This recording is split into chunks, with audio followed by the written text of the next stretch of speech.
ದರ್ಶನ್ ಬಂದ್ಬಿಟ್ಟು ನನ್ನ ಫ್ಯಾಮಿಲಿ ಇವರು, ನನ್ನ ಬ್ರದರು, ನನ್ನ ಫ್ಯಾಮಿಲಿ ಇವರು ಅಣ್ಣ ತಮ್ಮದಿರೆ. Okay, understand. ಸೊ ದರ್ಶನ್ ಬೇರೆ ಎಲ್ಲ, ನಾವು ಬೇರೆ ಎಲ್ಲ. ಯಾಕಂದ್ರೆ ಎಲ್ಲಕ್ಕಿಂತ ಹೆಚ್ಚಾಗಿ ನಾನು ದರ್ಶನ್ ಫಸ್ಟ್ ಸಿನಿಮಾ ಮಾಡಿದಾಗ ಕರಿಯ ಅದು ಓಕೆ, ನಾನು ಅವ್ರ ಫ್ರೆಂಡು. ಅದಕ್ಕಿಂತ ಮುಂಚೆ ನಮ್ಮ ಮೇಡಮ್ ಇದಾರಲ್ಲ, ಅವ್ರ ಫಾದರ್ ಹತ್ರ ಇದು ಮಾಡಿದ್ರು. ಅವರಿಗೂ ತುಂಬ ಕ್ಲೋಸೆಸ್ಟ್. ಇದು ಏನೇ ಕಷ್ಟ ಸುಖ ಆಗಲಿ, ಏನೇ ಆಗಲಿ, ಏನೇ ತೊಂದರೆ ಆಗಲಿ, ಇವ್ರಿಗೆ ಅವ್ರ ತೊಂದರೆ ಆಗಲಿ, ಅವ್ರ ತೊಂದರೆ ಆಗಲಿ, ಇಬ್ಬರು ಅಷ್ಟು ಕ್ಲೋಸ್ ಫ್ಯಾಮಿಲಿ. ಆ್ಯಂಡ್ ಎಲ್ಲದಕ್ಕಿಂತ ಹೆಚ್ಚಾಗಿ ದರ್ಶನ್ ನಾವು ಸೇರಬೇಕು ಸುಮಾರು ವರ್ಷದಿಂದ ಕೇಳ್ತಿದ್ರು. 100% ಮಾಡೇ ಮಾಡ್ತೀನಿ, ಗ್ಯಾರಂಟಿ ಮಾಡ್ತೀನಿ. ಓಕೆ, 100% ಮಾಡೇ ಮಾಡ್ತೀವಿ, ಇದ್ರಲ್ಲಿ ನೋ ಡೌಟ್. ರಕ್ಷಿತ್ ಅವ್ರ ಸಿನಿಮಾ ಹಾಡು ರಿಲೀಸ್ ಮಾಡಿರೋ ಹಾಡು ಬಗ್ಗೆ ಎರಡು ಮಾತಾಡಲಿಲ್ಲ. ಸಾರಿ, ಇಲ್ಲ, ಕೇಳಿ ನಡೀತಾ ಇದೆ ಇವಾಗ.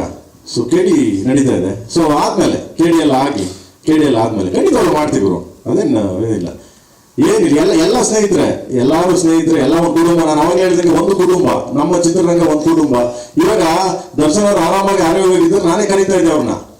ಬಾಮಗನ ಇಲ್ಲೇ ಬರ್ತಾರೆ ನಾನೇ ಕರಿತಿದ್ದೆ. ಹೊಸ ರಿಲೀಸ್ ಮಾಡೋಕೆ ಅವ್ರನ್ನೇ ಕರಿತಿದ್ದೆ ನಾನು, ತೊಂದರೆ ಏನಿರಲಿಲ್ಲ.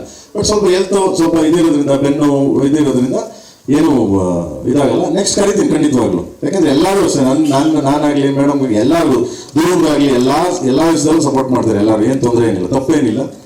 ಓಕೆ, ಎಲ್ಲ ಕುಟುಂಬ. ನಾನು ಅವಾಗ ಹೇಳಿದ್ದೀನಿ, ಎಲ್ಲ ನಮ್ಮದು ಒಂದು ಕುಟುಂಬ. Okay, thank you.